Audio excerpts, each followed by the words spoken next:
I'm not a YouTube genius. I don't have some secret algorithm hack. I'm just a regular creator who decided to get serious about YouTube 6 months ago. And I want to show you exactly what happened. The real numbers, the slow months, the one video that changed everything, and how to do it for yourself. Because here's what nobody talks about. What does actual growth look like for someone like you and me? Not the viral sensations, not the creators who already had massive followings, just a normal person trying to build something. In this video, you'll see my exact earnings month by month, discover why it took 3 months for anything to happen, and learn how one breakthrough video unlocked multiple income streams that dwarf my YouTube earnings. If you want the real timeline, the honest numbers, and the strategies that actually work, stay with me. Let me start with the full picture. Before I restarted my YouTube journey back in December, I had one video that was doing pretty well. My 5 golden rules for game cards graphic design video. It's consistently bringing in about $50 a month from AdSense. That's nice passive income, but I knew YouTube could be so much more. So last December, I committed to taking it seriously again. Here's what YouTube's AdSense program paid me over the next 6 months. $3,003.68. The grand majority of this was from the last 2 months. But here's the bigger story. The audience that YouTube gave me generated more than 3 times my AdSense earnings in additional revenue just in the last month alone. And it happened faster than I ever expected. Let me show you exactly how this unfolded month by month, because in the beginning it was honestly pretty slow. My first video was back on December 10th, and that month I earned $57.16 from AdSense. But honestly, that was almost entirely from my old board game videos. My new content was generating basically nothing. In January, it was $58.18 from AdSense. Again, mostly my old videos carrying me while my new stuff struggled to gain any traction. I had an audience of over 8,000 subscribers who didn't want to see this new stuff. It took a lot of effort to go against that. February was $54.94, still relying on old content. My new content wasn't connecting yet, and I was starting to wonder if I'd lost my touch. If you ever felt like you were shouting into a void, that was me in February. Here's what changed everything. What do you think shifted between February's $54 and what happened next? At the end of March is when I published my How to Survive Being a Small YouTube Channel video, and AdSense jumped to $251.22, which was nice. That video started picking up serious traction, and suddenly everything shifted. A rising tide raises all ships. April is when things really started to snowball. I got $1,158.96 from AdSense. But here's what's crazy. I started offering one-on-one coaching to my newsletter subscribers, which also brought in $382.40. Started using some affiliate links as well, and that made $172.06. That's $1,713 for this month, which is much nicer than the $50 I had been getting. My most recent month, I made $1,248.12 from AdSense, $1,051.24 from coaching, $600.08 from affiliates, and between $1,000 to $2,000 from sponsorships. I can't share specifics due to NDAs. Over $4,000 total. Now we're in the quit your job territory. So let's back up. I want to break down exactly how I went from those frustrating $50 months to over $4,000. And more importantly, how you can apply the same approach to your own channel. So what made that March video different? It wasn't about going viral. It got solid views, but nothing crazy. The difference was that I finally understood what my audience actually needed. Think of most YouTube advice like a Band-Aid. It covers the problem temporarily. But what creators actually need is surgery. They need someone to diagnose why their content isn't working and then give them a clear path forward, to set expectations. That's exactly what my How to Survive Being a Small YouTube Channel video did. It didn't just say, be consistent. I shared my struggles and showed people how to survive the emotional roller coaster of building an audience when nobody seems to care. That video found its audience and brought in hundreds of new subscribers who were dealing with that exact same problem. Most importantly, it established me as someone who actually understands the creator's struggle. That credibility is what opened up all the other opportunities. When people see you can help them with their YouTube problems, they start asking about coaching. When brands see you have engaged viewers in a specific niche, they want to sponsor your content. This wasn't about one viral moment changing everything. It was about finally creating content that solved the right problem for the right people. Now let me break down exactly how that YouTube audience turned into multiple income streams, because this is where most creators miss the boat. My coaching revenue in April was $382.40, and then $1,051.24 in May. These weren't random people. These were my viewers who found value in my content and wanted personalized help. YouTube gave me the credibility, and then my email list gave me the direct connection.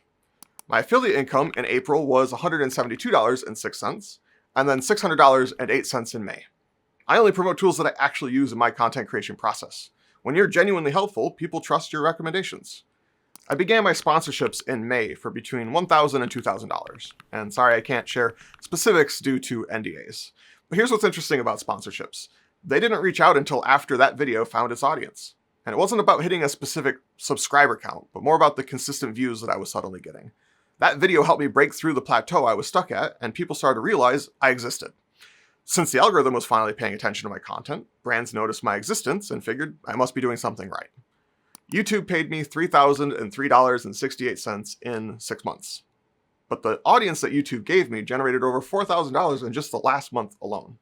YouTube isn't your business, it's your discovery engine. Think of YouTube like a networking event.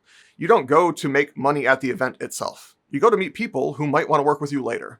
YouTube is the same thing, just at scale. And here's where it gets really interesting. While I was building these revenue streams, I'm also quietly working on something bigger in the background. But that needs a little bit more time in the oven. I'll share more about that some other time. This approach works particularly well for educational content. When you teach people skills they want to improve, they naturally want more help. Someone watching entertainment content might love your videos but never need to buy anything from you. Gaming content, comedy skits, lifestyle vlogs, they all have different monetization paths.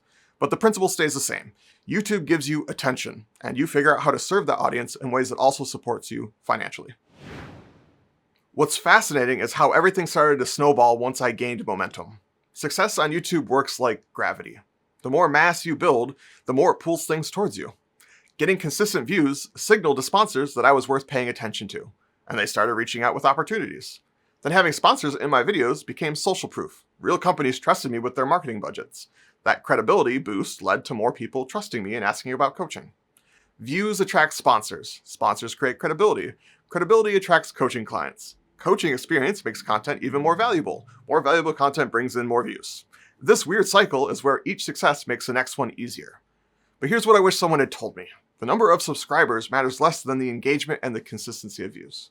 A channel that consistently gets 5,000 engaged viewers is more valuable than one that sporadically hits 20,000. The coaching clients and affiliate sales came from people who were actively watching, commenting, and engaging with my content. The sponsorship deals came from brands that could see that engagement in my analytics. Focus on building a community of the right subscribers, not just collecting any subscribers. Here's something I did right from video one that most creators skip. I built an email list from day one. Every video ended with a specific lead magnet related to the content. Get my content strategy worksheet or download my banger ideas checklist, stuff like that. By the time my videos found their audience, I already had the infrastructure to capture those new viewers. That's how I went from 100 email subscribers to over 500 in just a few weeks. And here's why this matters for revenue. My first coaching clients came from my email. People who had already been getting value from my weekly emails for months before they decided to work with me one-on-one. This is the real power of email. When YouTube changes its algorithm, I still have direct access to my audience. Email subscribers choose to hear from you. They're not just hoping that the platform shows them your content. If I had to pick one thing that made the biggest difference in my income, it would be building trust with my audience and then offering them a way to go deeper from day one. If you're watching this and feeling discouraged about your own growth, let me put things in perspective. I had been creating content on and off for years before the last 6 months. I had experience, I had some existing credibility, and I had learned a lot from my previous mistakes. But here's what you can take from this. The timeline is realistic for someone with experience. It took me 4 months of consistent posting before anything significant happened, but I had years of previous content creation on my belt. If you're completely new to this, it can take an average of 2 years to see meaningful results. And that might sound discouraging, but think about it this way. Would you rather spend 2 years building something that could change your life, or 2 years wondering what might have happened if you started? You don't need viral videos to succeed. You just need to create content that connects with the right people and solves actual problems. My video that changed everything wasn't a viral hit, it just found its audience. The real money comes from solving problems. AdSense is nice, but helping people directly through coaching, courses, or products is where you build real income. Email lists are non-negotiable for educational channels. Start building yours from video one, and not when you have enough subscribers. And 10K subscribers is a real milestone. That's when some sponsorship opportunities start to open up, but focus on engagement over vanity metrics. I know seeing someone go from $50 to $4,000 plus months might feel discouraging if you're just starting out. But here's what I want you to understand. I was stuck at $50 a month for 6 months before anything changed.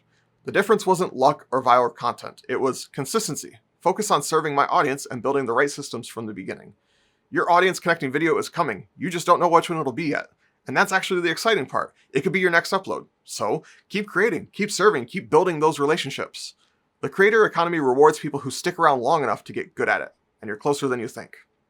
So we've just explored how realistic YouTube growth works and what revenue opportunities open up along the way, but you're probably wondering what being truly consistent actually means and how to use it strategically to grow your channel. Watch this video next where I break down what consistency really looks like beyond just posting regularly. The systems and mindset that actually drive growth so that you can break through your own plateau like I did.